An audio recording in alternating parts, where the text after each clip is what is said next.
Mandate. The slums, because when I read your Yeah. introduction, if you can talk to us about the slums, but how you experienced living in the slums, or living in the slums in the Philippines. I was like, Mm, man, that's just. Well, tell us, because I know you talk about PNG, but tell us about the Philippines and actually living in the slums yes. here. Oh, sorry. The best, best thing ever. If you want to be a youth worker, um, best training ever. And it was going into a place and not doing anything. Not coming with your pokorness, not coming with you want to change the world, you want to do this, do that. No, no. It was going in there, sitting, learning.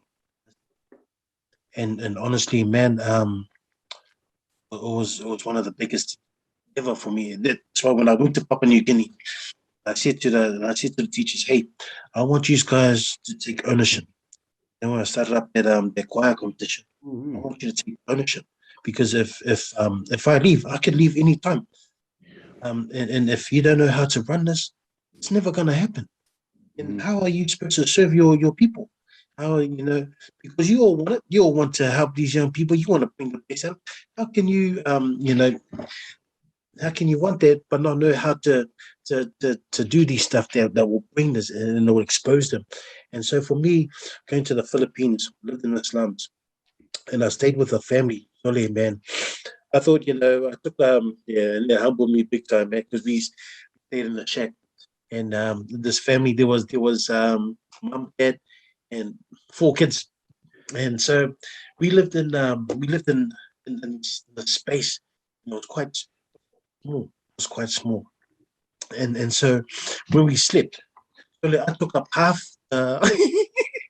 What? I took up half the room, half the house.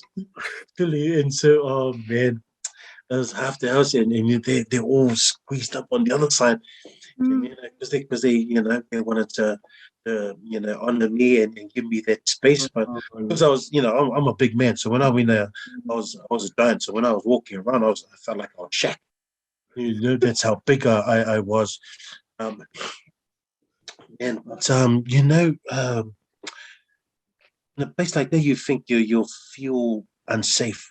But man, I felt safe. I was able to walk around and walk through the slums at nighttime and not worry about my safety and stuff. It was because of who we are, so people, the kind of people we are. We get along with everybody, and so I got invited to people's houses, for dinner and stuff, and they didn't have much, but I said, hey, I'll come. And then I find out afterwards, the guy who was hosting us, he says, when you say yes to a family to come and then they've invited you for dinner and you say yes, they, it's a big deal for them, because you're saying that you trust them with your life, you trust them with with what they want to offer you. And so, man, suddenly, man, I was getting people asking me, come for dinner.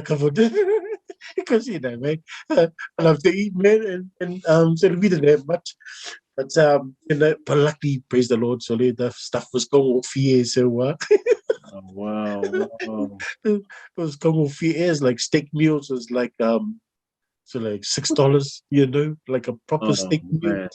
man. And I felt like a rich guy, man, but yeah.